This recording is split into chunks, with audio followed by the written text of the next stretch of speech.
Asthma.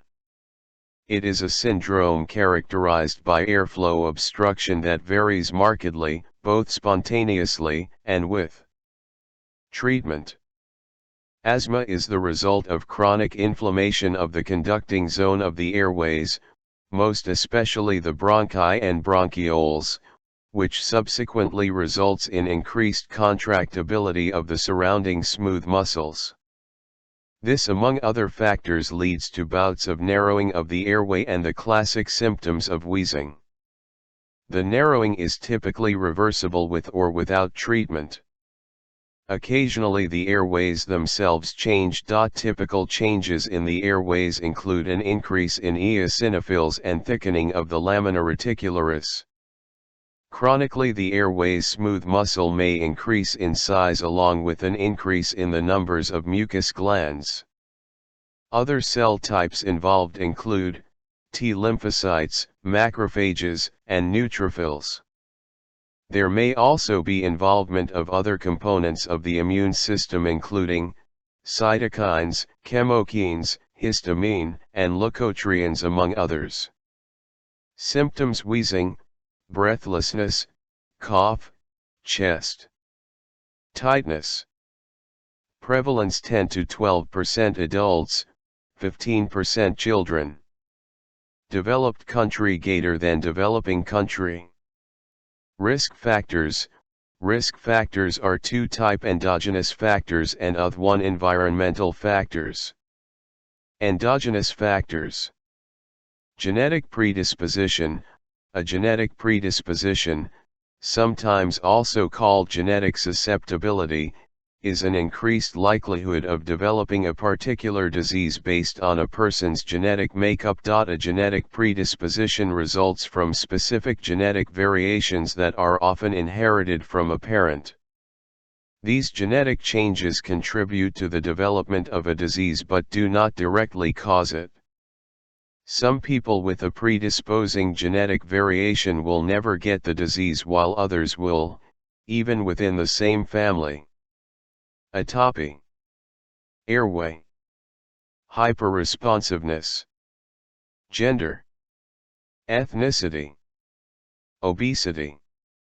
Viral infections. Viral respiratory tract infections are frequent and usually self-limited illnesses. For patients at risk for asthma, or with existing asthma, viral respiratory tract infections can have a profound effect on the expression of disease or loss of control.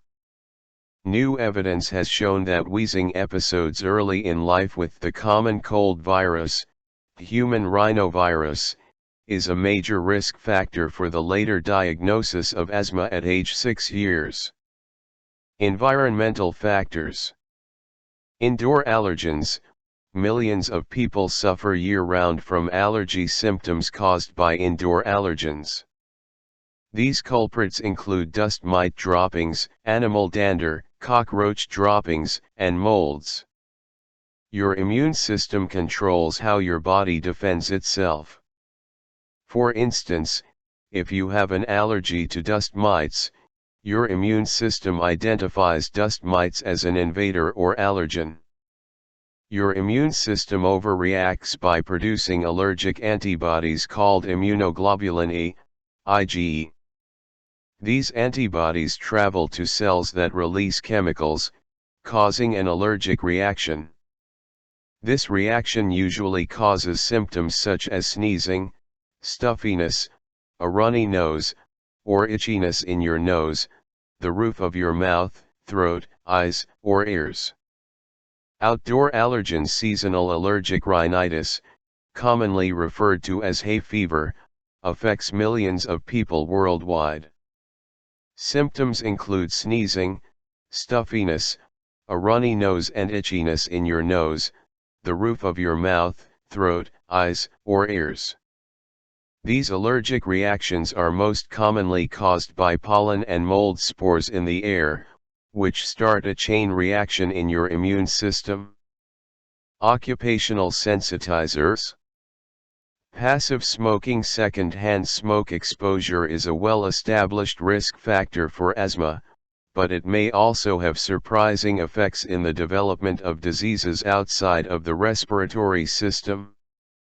In the first study of its kind, researchers in Sweden investigated the link between early life second-hand smoke exposure and pediatric food-related symptoms.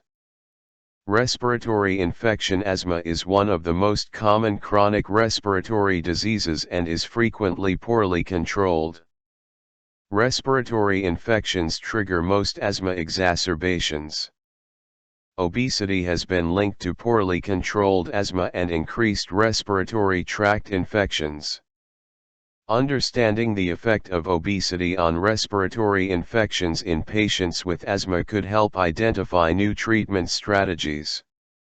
Triggers: allergens, dermatophagoides species, dust mite, environmental exposure, grass pollen, ragweed, tree pollen, fungal spores, pets' furs, cockroaches, etc.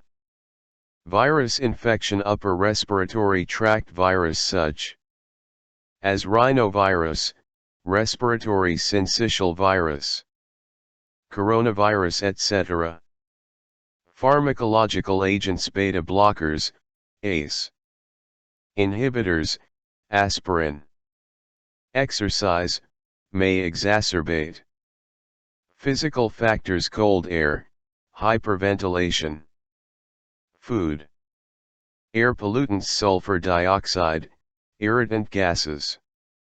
Irritants: household sprays, paint fumes. Occupational factors: hormonal factors, fall in progesterone. Thyrotoxicosis. Gastrointestinal reflux. Stress. Types of asthma: atopic asthma, allergic asthma. Allergic, or atopic, asthma is asthma that's triggered by allergens like pollen, pets and dust mites. About 80% of people with allergic asthma have a related condition like hay fever, eczema, or food allergies. If you have allergic asthma, your doctor is likely to prescribe a preventer inhaler to take every day and a reliever inhaler to use when you have asthma symptoms. It's also important to avoid your asthma triggers as much as possible. If you've been told you have allergic asthma, or think you might have it, read our advice for coping with hay fever, pet allergies, a dust mite allergy and other triggers. Seasonal asthma. Some people have asthma that only flares up at certain times of the year, such as during hay fever season, or when it's cold. While asthma is always a long-term condition, it's possible to be symptom-free when your triggers aren't around. If you've been diagnosed with seasonal asthma or think you have it, speak to your GP or asthma nurse about the best ways to manage it. You might, for example, only need to take asthma medicines during the season when your asthma bothers you most, and for a short time afterwards. Our advice can help you cope with seasonal triggers like pollen and the weather. Occupational asthma. Occupational asthma is asthma that's caused directly by the work you do. You might have occupational asthma if your asthma symptoms started as an adult and your asthma symptoms improve on the days you're not at work. Occupational asthma is usually a type of allergic asthma. For example, if you work in a bakery, you might be allergic to flour dust, or if you work in healthcare, the dust from latex gloves could trigger symptoms. If you think you may have occupational asthma, book an appointment to see your GP or an asthma nurse so you can get the right help.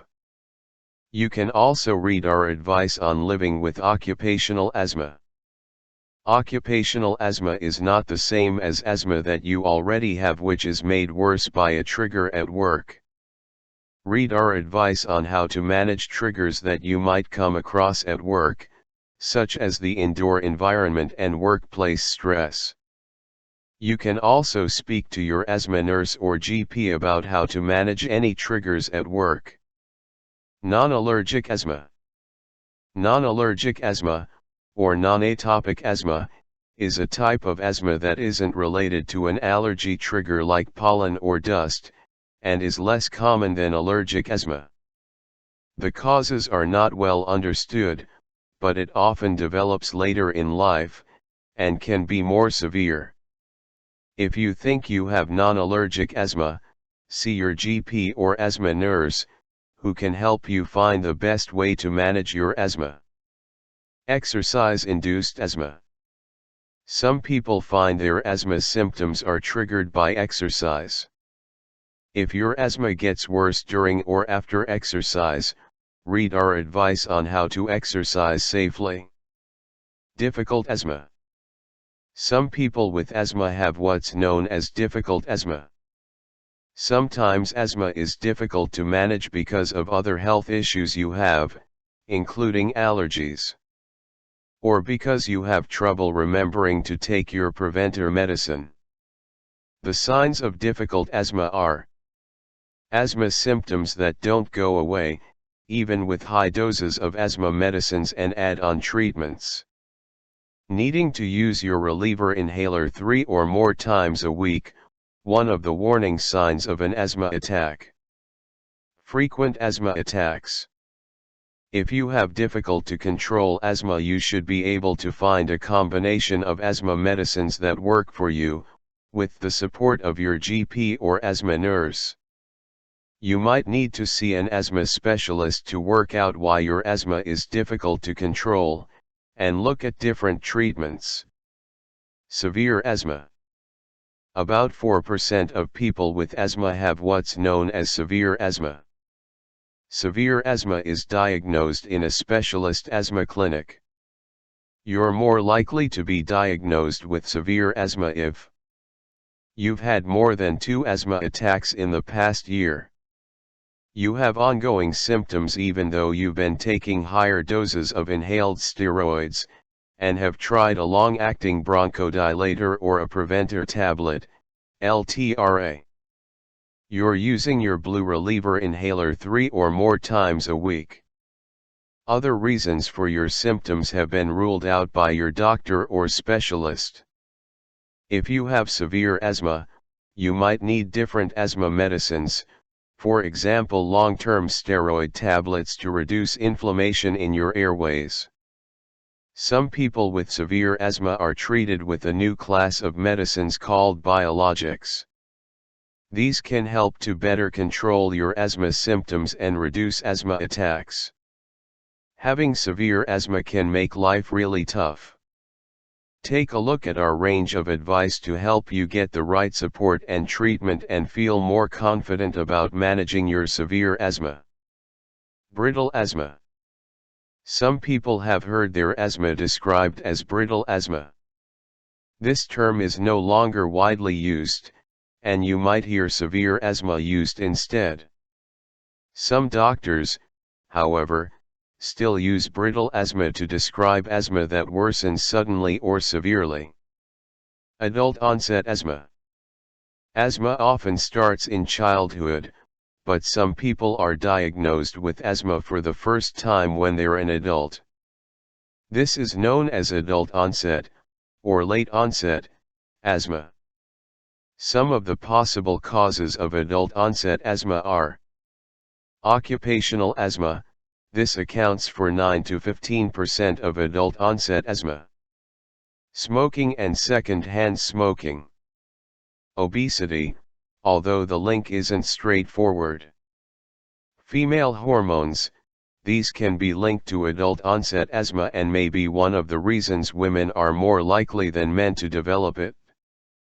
Stressful life events. The good news is there's a lot you can do to help yourself. Find out more on our page about managing asthma in adults. Childhood asthma. Asthma affects around 1.1 million children in the UK. Some children diagnosed with asthma find it improves or disappears completely as they get older. This is known as childhood asthma. Bear in mind, though, that it can return later in life, especially if it's moderate or severe rather than mild. If your child has asthma, read our advice on asthma in childhood.